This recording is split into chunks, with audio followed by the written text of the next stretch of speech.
Hello दोस्तों, नमस्ते दोस्तों। आज मैं लेके आई हूँ जो होता है अच्छे के लिए होता है। एक बार की बात है, एक राजा तलवारबाजी कर रहा था तो अचानक से उसके उंगली में कट लग गया।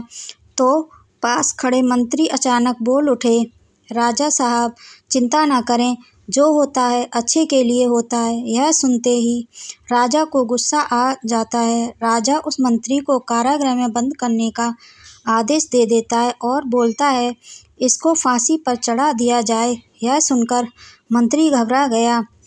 उसने राजा से निवेदन किया, महाराज मैंने आपके यहाँ इतने वर्ष तक काम किया है, क्या आप मेरी अंतिम इच्छा पूरी नहीं करेंगे? राजा बोला, ठीक है बताओ क्या है तुम्हारी अंतिम इच्छा? मंत्री बोला, कृपया मुझे 10 दिन का समय दीजिए, उसके बाद आप मुझे जो चाहें वो सज़ा दे दीजिए। राजा ने उसकी अंतिम इच्छा मान ली और राजा दूसरे दिन अपने सैनिकों के साथ जंगल में शिकार पर निकला। जंगल के बीच में राजा अपने सैनिकों से बिछड़ गए और रास्ता भटक गए। रास्ता ढूंढते समय हुए राजा वनवासियों के बीच पहुंच गए, जो बलि देने के लिए किसी को ढूंढ रहे थे। वनवासियों ने राजा को पकड़ लिया और वन की देवी को बलि देने के लिए ले गए। बलि देने की सारी तैयारियां पूरी हो गईं। जैसे ही राजा को बलि देने के स्थान पर ले जाया गया, वहां खड़े बुजुर्गों की नज़र राजा की खंडित उंगली पर पड़ी। उसने आवाज़ लगाई कि ये तो खंडित है, इसकी बलि नहीं दी जा सकती। तो वनवासियों ने राजा को छोड़ दिया। राजा जैसे तैसे वहाँ से निकला और अपने राज्य पहुँचा।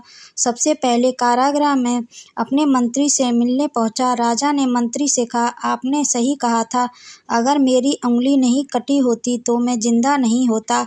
यानी जो होता है वो अच्छे के लिए होता है। राजा ने फिर पूछा, मेरा तो फ़ायदा हुआ, लेकिन आपका कैसे फ़ायदा हुआ?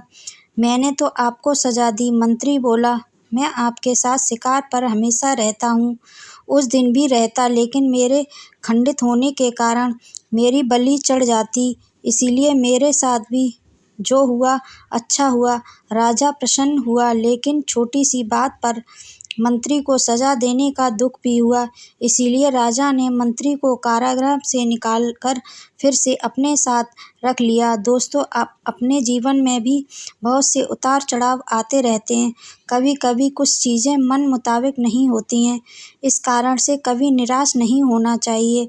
हमेशा याद रखें, जो होता है अच्छे के लिए होता है। भले ही कुछ अच्छा हो या ना हो, लेकिन उस परिस्थिति के प्रति सकारात्मक नज़रिया रखने से उसका प्रभाव बहुत कम हो जाता है। अगर आपको ये पसंद आया हो तो लाइक, शेयर एंड सब्सक्राइब ज़रूर करें। बेल आइकन को भी दबाएं। ऐसे ही मैं नई नई वीडियो लेके आती रहूँगी। तब तक के लिए धन्यवाद। ओम नमः शिवाय।